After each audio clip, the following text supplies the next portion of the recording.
অব্যবহৃত জলাশয় লিজ পাবে তরুণরা, নতুন উদ্যোক্তাদের জন্য 5 কোটি পর্যন্ত অনুদান জানালেন প্রধানমন্ত্রী। শেখ হাসিনাকে কোন প্রক্রিয়ায় ফেরত পাঠাবে সেটা ভারতের সিদ্ধান্ত, মন্তব্য চিফ প্রসিকিউটরের। ডক্টর ইউনূসের দেশত্যাগ ঠেকাতে নোটিশ। যশোরে জাতীয় মৎস্য পক্ষ শুরু, 11 জনকে সম্মাননা প্রদান। দেশ জুড়ে জাতীয় মৎস্য পক্ষের অনুষ্ঠানে উৎপাদন বাড়ানো ও জলাশয় কাজে লাগানোর আহ্বান। সব খেলায় বছরে 4 জাতীয় ও 3 আন্তর্জাতিক প্রতিযোগিতা আয়োজনের নির্দেশ। চীন পাকিস্তানকে টেক্কা দিতে 70,000 কোটি রুপিতে 6 সাবমেরিন কিনছে ভারত। দর্শক, আমাদের রাতের আয়োজনে আপনাদের সাথে আছি আমি স্বপ্নদেব রাত। শুনছিলেন প্রধান শিরোনাম। এছাড়াও রয়েছে অন্যান্য বিভিন্ন গুরুত্বপূর্ণ খবর। বিস্তারিততে যাওয়ার আগে আপডেট খবর পেতে গ্রামীণ কাগজের ইউটিউব চ্যানেল সাবস্ক্রাইব এবং ফেসবুক পেজ ফলো করে রাখুন। দেশের অব্যবহৃত খাল, বিল, হাওর ও জলাশয় সংস্কার করে স্থানীয় তরুণদের মাছ চাষের জন্য বরাদ্দ দেওয়ার উদ্যোগের কথা জানিয়েছেন প্রধানমন্ত্রী তারেক রহমান। আজ কিশোরগঞ্জের কাটিয়াদীতে জাতীয় মৎস্য পক্ষ 2026-এর উদ্বোধন ও জাতীয় মৎস্য পুরস্কার প্রদান অনুষ্ঠানে তিনি কথা বলেন। প্রধানমন্ত্রী জানান, জলাশয়গুলোতে সরকারি উদ্যোগে মাছের পোনা ছাড়া হবে এবং পরে স্থানীয় তরুণদের মধ্যে তা বরাদ্দ দিয়ে কর্মসংস্থানের সুযোগ তৈরি করা হবে। একই সঙ্গে নতুন উদ্যোক্তা তৈরিতে 500 কোটি টাকার স্টার্ট আপ ফান্ড গঠন করা হয়েছে। এই তহবিল থেকে সম্ভাবনাময় উদ্যোক্তাদের 5 লাখ থেকে সর্বোচ্চ 5 কোটি টাকা পর্যন্ত অনুদান দেওয়া হবে, যা ঋণ নয়। তিনি জানান, 2025-26 অর্থ বছরে 52টি দেশে মাছ ও মৎস্যজাত পণ্য রপ্তানি করে বাংলাদেশ 6,000 কোটি টাকার বেশি বৈদেশিক মুদ্রা অর্জন করেছে। জলাশয় দূষণ বন্ধ ও পরিবেশ রক্ষায় সবাইকে সচেতন হওয়ারও আহ্বান জানান প্রধানমন্ত্রী। মানবতা বিরোধী অপরাধে দণ্ডিত পলাতক সাবেক প্রধানমন্ত্রী শেখ হাসিনাকে ভারত কোন প্রক্রিয়া অনুসরণ করে বাংলাদেশে ফেরত পাঠাবে সেটি দেশটির নিজস্ব বিষয় বলে মন্তব্য করেছেন আন্তর্জাতিক অপরাধ ট্রাইব্যুনালের চিফ প্রসিকিউটর আমিনুল ইসলাম। আজ সাংবাদিকদের সঙ্গে আলাপকালে এসব কথা বলেন চিফ প্রসিকিউটর। তিনি বলেছেন, ভারত আদালতের অনুমোদন নিয়ে তাকে পাঠাবে নাকি বন্দি প্রত্যর্পণ চুক্তির আওতায় বাংলাদেশের কাছে হস্তান্তর করবে সেই সিদ্ধান্ত ভারত নেবে। সম্প্রতি ভারতের সংবাদ মাধ্যম দ্য ইন্ডিয়ান এক্সপ্রেস একটি প্রতিবেদনে বলা হয়েছে, শেখ হাসিনাকে বাংলাদেশে প্রত্যর্পণ করতে হলে ভারতের আদালতের অনুমোদনের প্রয়োজন হতে পারে। এই বিষয়ে জানতে চাইলে আমিনুল ইসলাম বলেন, ভারতের আদালতের মাধ্যমে নাকি সরকারের সিদ্ধান্তে শেখ হাসিনাকে বাংলাদেশে পাঠানো হবে সেটি ভারতের অভ্যন্তরীণ বিষয়। তিনি বলেন, শেখ হাসিনাকে দেশে ফিরিয়ে আনতে বাংলাদেশের পক্ষ থেকে প্রয়োজনীয় আইনগত প্রক্রিয়া ইতোমধ্যে সম্পন্ন করা হয়েছে। এখন ভারতীয় কর্তৃপক্ষ কোন পদক্ষেপ নেবে এবং কোন প্রক্রিয়ায় তাকে বাংলাদেশে পাঠাবে তা তাদের বিষয়। আদালতের অনুমোদন নেবে নাকি সরকারের সিদ্ধান্তে তাকে পাঠাবে সেটি ভারতের বিষয়। ভারতের সংবাদ মাধ্যমে প্রকাশিত প্রতিবেদন নিয়ে এর বেশি মন্তব্য করতে চাননি চিফ প্রসিকিউটর। তিনি বলেন, ভারতীয় আইনে এ ধরনের প্রত্যর্পণের ক্ষেত্রে কি প্রক্রিয়া অনুসরণ করা হবে সেটি বাংলাদেশের পক্ষ থেকে নির্ধারণ করা বিষয় নয়। তিনি বলেন, শেখ হাসিনার বিরুদ্ধে দেশে একাধিক মামলা বিচারাধীন এবং একটিতে তিনি ইতোমধ্যেই দণ্ডপ্রাপ্ত হয়েছেন। তাই তাকে দ্রুত দেশে এনে আইনি প্রক্রিয়ার মুখোমুখি করা অত্যন্ত জরুরি। তিনি নিজেও বলেছেন, ডিসেম্বরে তিনি আসবেন। আমরা মনে করি তাকে এর আগেই ইন্ডিয়ান গভর্নমেন্টের পাঠানো উচিত।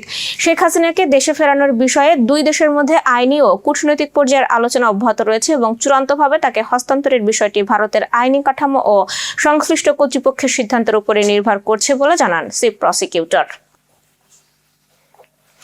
সাবেক অন্তর্বর্তী সরকারের প্রধান উপদেষ্টা ডক্টর মোহাম্মদ ইউনূসের দেশ ত্যাগে নিষেধাজ্ঞা চেয়ে সরকারের সংশ্লিষ্ট দপ্তরগুলোতে আইনি নোটিশ পাঠানো হয়েছে। হামের টিকা রাষ্ট্রীয় ব্যবস্থার বাইরে বেসরকারি খাতে হস্তান্তরের সঙ্গে তার সংশ্লিষ্টতার অভিযোগ তুলে এই নোটিশ পাঠানো হয়েছে। আজ সুপ্রিম কোর্টের আইনজীবী ব্যারিস্টার এম আশরাফুল ইসলাম সরকারের সংশ্লিষ্ট দপ্তরগুলোর প্রতি এই লিগ্যাল নোটিশ পাঠান। নোটিশ পাঠানোর বিষয়টি গণমাধ্যমকে নিশ্চিত করেছেন ব্যারিস্টার আশরাফুল ইসলাম নিজেই।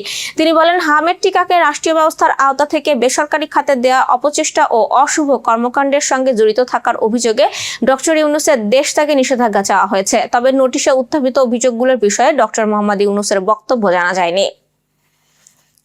এবার যশোর সহ আঞ্চলিক সংবাদ। রূপালী মৎস্যে স্বনির্ভর দেশ, সবার আগে বাংলাদেশ স্লোগানে যশোরে শুরু হয়েছে জাতীয় মৎস্য পক্ষ 2026। আজ বেলা 11টায় যশোর জেলা কালেক্টরেট চত্বরে বেলুন ও ফেস্টুন উড়িয়ে মৎস্য পক্ষের উদ্বোধন করেন জেলা পরিষদের প্রশাসক দেলোয়ার হোসেন খোকন।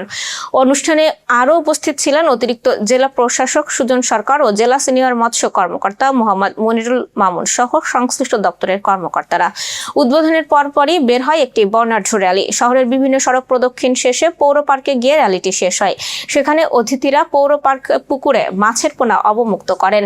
এদিকে মৎস্যপক্ষ উপলক্ষে দুপুরে জেলা শিল্পকলা একাডেমি মিলনায়তনে অনুষ্ঠিত হয় মৎস্যপক্ষ বিষয়ক আলোচনা সভা। সভায় অতিথিরা ছাড়াও মৎস্য চাষী ও ব্যবসায়ী প্রতিনিধিরা বক্তব্য রাখেন। আলোচনা সভা শেষে জেলার সফল 11 জন মৎস্য চাষীকে সম্মাননা প্রদান করা হয়। রূপালী মৎস্যের স্বনির্ভর দেশ সবার আগে বাংলাদেশ, এই প্রতিপাদ্যে দেশের বিভিন্ন স্থানে পালিত হয়েছে জাতীয় মৎস্যপক্ষ 2026। যশোরের ঝিকরগাছায় অনুষ্ঠানের প্রধান অতিথি ছিলেন সংরক্ষিত নারী আসনের সংসদ সদস্য সাবিরা সুলতানা। পরে 3 জন সফল মৎস্য চাষীকে সম্মাননা দেওয়া হয়। প্রধান অতিথি মাছ সংরক্ষণ, অভয়াশ্রম গড়ে তোলা এবং উন্মুক্ত জলাশয়কে মাছ চাষের আওতায় আনার আহ্বান জানান। যশোরের কেশবপুরে প্রধান অতিথি ছিলেন যশোর 6 আসনের সংসদ সদস্য অধ্যাপক মুক্তার আলী। সেখানে 5 জন মৎস্য চাষীকে সম্মাননা দেওয়া হয় এবং পোনা মাছ অবমুক্ত করা হয়। এদিকে বাগেরহাটের মোরেলগঞ্জের আয়োজনে প্রধান অতিথি ছিলেন সংসদ সদস্য অধ্যক্ষ আব্দুল আলিম। সেখানে সফল 3 জন মৎস্য চাষীকে সনদ ও ক্রেস্ট দেওয়া হয়। আর গাইবান্ধায় প্রধান অতিথি ছিলেন সদর 2 আসনের সংসদ সদস্য আব্দুল করিম সরকার। জেলার 6 জন মৎস্য খামারিকে 6টি ক্যাটাগরিতে সম্মাননা দেওয়া হয়। এই সকল আয়োজনে বক্তারা বলেন, কর্মসংস্থান, পুষ্টি ও খাদ্য নিরাপত্তার পাশাপাশি বৈদেশিক মুদ্রা অর্জনে মৎস্য খাত গুরুত্বপূর্ণ ভূমিকা রাখছে। তাই আধুনিক প্রযুক্তি ব্যবহার, নিরাপদ উৎপাদন ও উন্মুক্ত জলাশয়ের সুষ্ঠু ব্যবহারের মাধ্যমে এই খাতকে আরো সমৃদ্ধ করার আহ্বান জানানো হয়। খেলার সংবাদ। দেশের প্রতিটি ক্রীড়া ফেডারেশন ও অ্যাসোসিয়েশনকে বছরে কমপক্ষে 4টি জাতীয় ও 3টি আন্তর্জাতিক প্রতিযোগিতায় অংশ নেওয়ার নির্দেশ দিয়েছেন যুব ও ক্রীড়া প্রতিমন্ত্রী আমিনুল হক। আজ জাতীয় ক্রীড়া পরিষদের নবগঠিত 14টি ফেডারেশন ও অ্যাসোসিয়েশনের কর্মকর্তাদের সঙ্গে মতবিনিময়ে তিনি এই নির্দেশ দেন। ক্রীড়াঙ্গনের দুর্নীতি, অনিয়ম ও বিশৃঙ্খলার বিরুদ্ধে জিরো টলারেন্স নীতির কথা জানিয়ে প্রতিমন্ত্রী বলেন, অনিয়মে জড়িতদের প্রয়োজনে কঠোর আইনগত ব্যবস্থার মুখোমুখি হতে হবে। এছাড়া ফেডারেশনগুলোর স্বাবলম্বী হওয়ার জন্য প্রায় 1244 কোটি টাকার সিড মানি অনুমোদনের কথাও জানান তিনি। এর লভ্যাংশের 75% ফেডারেশনগুলোর কার্যক্রমে এবং 25% পুনর্বিনিয়োগ করা হবে। পাশাপাশি আগামী 5 বছরে ক্রীড়া ক্যালেন্ডার তৈরি, খেলোয়াড়দের পারফরমেন্সের প্রতি 4 মাসে পর্যালোচনা এবং নারী ক্রীড়াবিদদের জন্য নিরাপদ পরিবেশ নিশ্চিতেরও নির্দেশ দেন প্রতিমন্ত্রী। Renesa hospital and diagnostic centre. রেনেসাতেই মিলছে কম খরচে উন্নত সেবা। তাই নিশ্চিন্তে আমাদের সেবা নিন, সুস্থ থাকুন। Renaissance hospital and diagnostic centre, সদর হাসপাতাল মোড়, দরাটানা, যশোর। দর্শক, শেষ করব আন্তর্জাতিক সংবাদ দিয়ে।